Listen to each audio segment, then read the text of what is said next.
I mean, he's so blatantly stupid.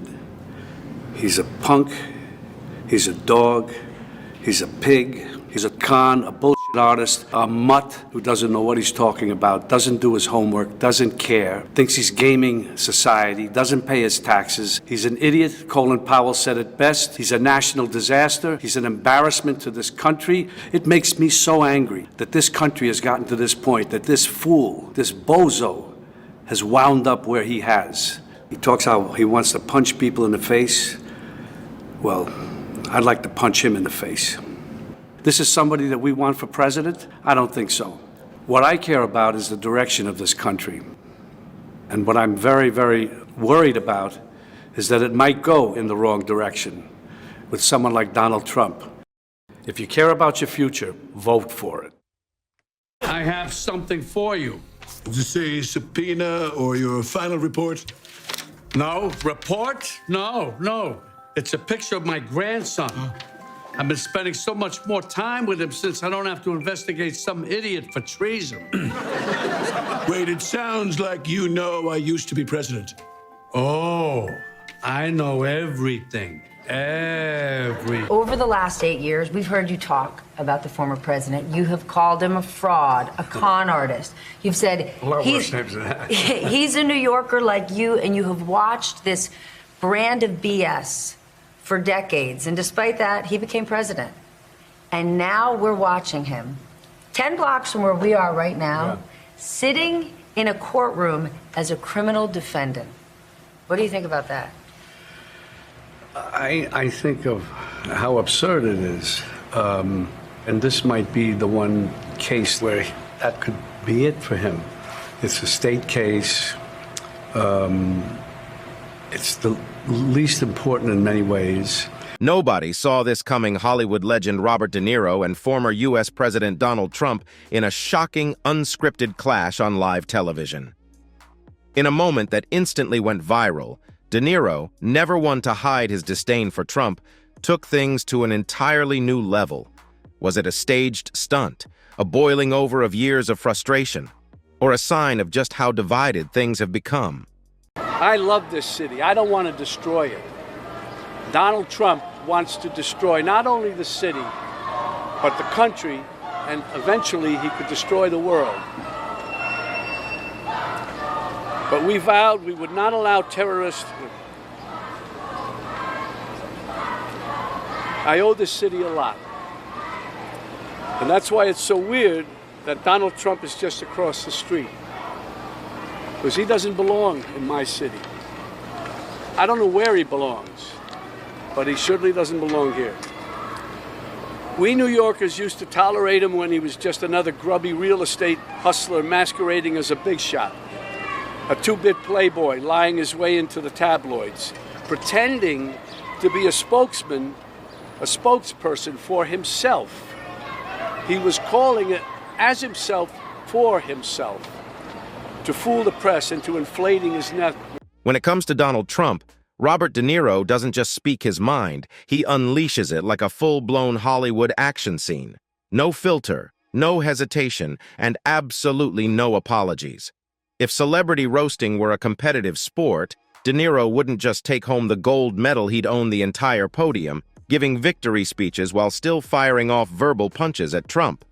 For years, the legendary actor has made it clear that he has zero love for the president, and every time he gets a microphone, he treats it like an open invitation to take another swing. I hate bullies, thugs who use their strength to push other people around. They think they can achieve power and hang on to it by intimidating others. Sadly, sometimes it works, but most of the time it doesn't. And now we have Trump. He's all that, about intimidation, retribution. He's going to prosecute. He's going to send you to jail for having an abortion. He's going to take your Medicare and Social Security away. He's going to deport you. He's going to send the military after you if you defy him. You know what this shit works on? The MAGA politicians who are afraid of losing their power. They're so afraid of him, he's got them kissing his ass. And now they're trying to intimidate us. We will not allow that, not even for a minute, not even for a second. We need to show them our power and vote them all out, every one of them. The way to take down a bully is to look him straight in the eye and then watch him start to crumble. That's what Kamala Harris did at the debate where she totally dominated Trump. using her intelligence, her experience, her decency, and her actual plans to make life better for Americans. De Niro's verbal takedowns have been so relentless, you'd think he moonlighted as a stand-up comic with a personal Trump vendetta. Over the years, he's hurled insult after insult, calling Trump everything from a mutt to a fool, and, in a moment of pure cinematic gold, a total loser. It's the kind of no-holds-barred criticism that has become his signature, sharp, brutal, and completely unapologetic. Somewhere in Mar-a-Lago, there's probably a dartboard with De Niro's face on it, assuming Trump can figure out how darts work. And yet, it's the one that could be tried and finished in a well enough time for people to just take that in. Does it give you some sense, not of joy, but of relief at least, that he's potentially facing some consequences? Because, as you've said before, this guy's a con artist, and he's gotten away with it for years. No, he's more than that to me. He's sick. He is really, genuinely a sick person that somehow has been allowed into our system. And I'm tired of calling him names. He just can't be anywhere near the office of the presidency. You've played a lot of bad guys. Would you ever play Donald Trump? Never. There's nothing about him. There's not one redeeming thing in him that I can see ever. De Niro didn't just wake up one morning and decide to go full rage mode. It's been building for years, simmering like a slow-burn Scorsese thriller where you know something explosive is coming, but you just don't know when. Back in 2016, when Trump was still just a reality TV star moonlighting as a politician, De Niro had already fired his first shots, calling him blatantly stupid and even admitting he'd love to punch him in the face. Let's be honest, that clip is probably someone's lock screen. Then, Trump actually won, and instead of backing off, De Niro didn't just stay angry, he escalated it to an entirely new level, doubling down on his attacks with even more fire. You and I have something in common. We have both been immortalized on social media by our former president, Donald Trump. Yeah. We have, I think this might have been the first time he wrote about you. Robert De Niro, a very low IQ individual, has received he spelled two wrong, many shots to the head by real boxers in movies. I watched him last night, truly believe he may be punch drunk, and then he says, at the end, he says, "Wake up, punchy," he says to you. And that's not the only time, and he moved over to Truth Social. Robert De Niro, whose acting talents have greatly diminished with his reputation now shot, must even use a teleprompter for his foul and disgusting language. So disrespectful to our country. Now, in all fairness to the former president, is that true? Do you have to use a teleprompter when speaking about President Trump? Or are you able to just kind of riff on your thoughts on him?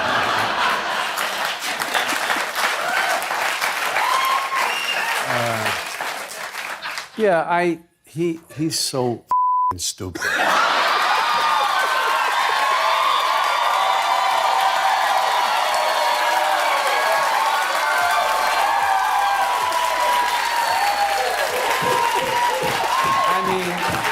Look at the lame, inane things that he said. He's so stupid, he can't even say anything clever or smooth.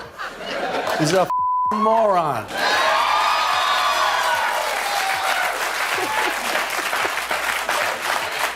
But he's a scary one. And in all seriousness, and we know it here, people have to get out and vote and vote and vote and vote. Yeah. One time each. Do you think he pretends to be dumber than he is to confuse people and make them think? No, you think he's... No, I don't think so. By 2018, De Niro had fully embraced his "I don't care, cancel me if you want" phase. Striding onto the Tony Awards stage like he was about to deliver the most dramatic soliloquy of his career, he instead hit the world with two simple, unfiltered words: F Trump. No build-up, no monologue, just a raw, unapologetic mic drop. The crowd erupted in applause like he had just nailed a buzzer beater in the NBA Finals, while somewhere inside Fox News headquarters, alarms were probably blaring. The clip went instantly viral. News stations scrambled to censor it, and Twitter turned into a full-scale war zone. Meanwhile, you can almost picture Trump, furiously yelling "sad" at his TV while cutting into an overcooked steak drowned in ketchup. Ladies and gentlemen, Robert De Niro.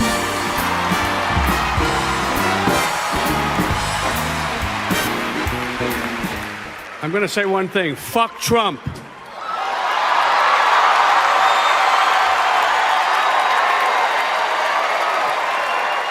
The president responded not long after on Twitter, suggesting De Niro was brain damaged. Robert De Niro, a very low IQ individual, has received too many shots to the head by real boxers in movies, Trump tweeted. I watched him last night and truly believe he may be punch drunk.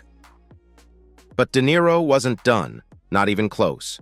Over the next few years, he turned every talk show, award ceremony, and public event into an all-out Trump roast. It didn't matter if he was on late-night TV, the red carpet, or a high-profile gala if there was a microphone in front of him. Chances were Trump was about to get verbally obliterated.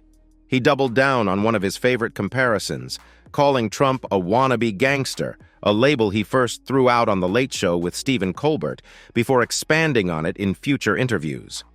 But De Niro didn't just mean it as an insult. He made it crystal clear that, in his eyes, Trump was even worse than the real gangsters he'd spent decades portraying on screen. Even gangsters have morals and they have ethics. They have a code, and you know when you give somebody your word, it's your word because it's all you have is your word.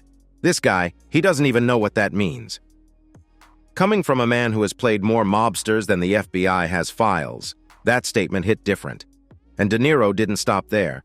He called Trump a clown, a dictator in training, and a total loser, with all the subtlety of a Goodfellas beatdown.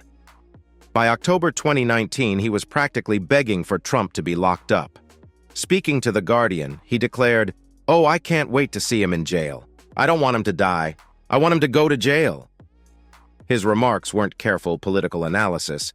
They were the unfiltered rage of a Hollywood legend who had zero interest in playing it safe.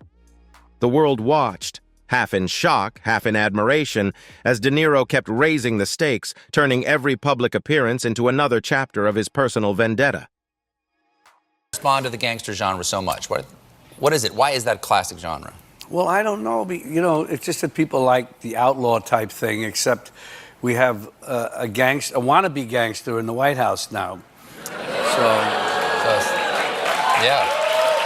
He does. So, what did De Niro say this time?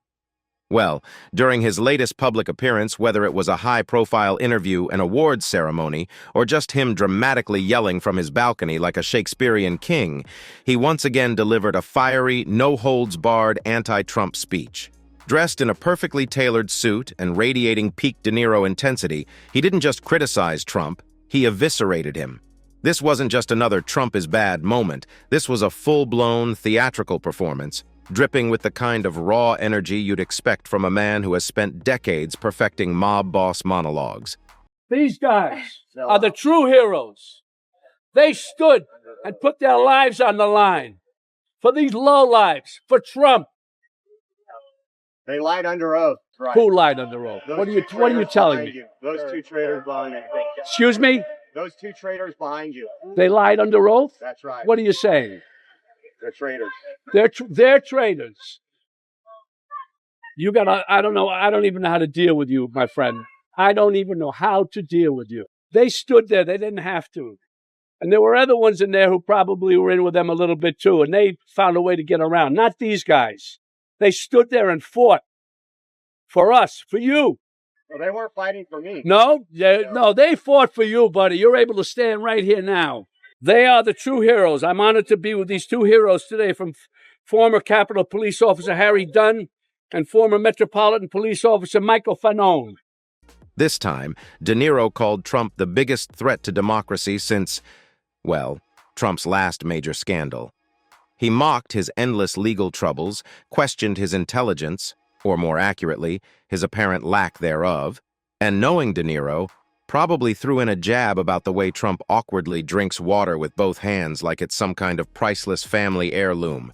The audience was locked in, hanging on to every word.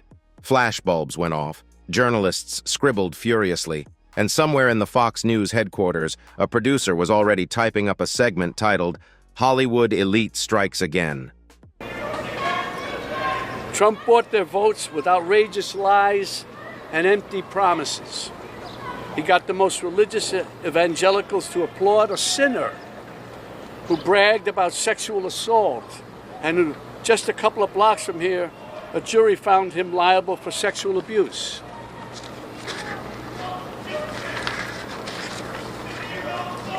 Somehow, he even got self-styled patriots to support a man who called for terminating the Constitution, and on January 6th, rallied an angry mob to threaten democracy, leaving death and destruction in its wake.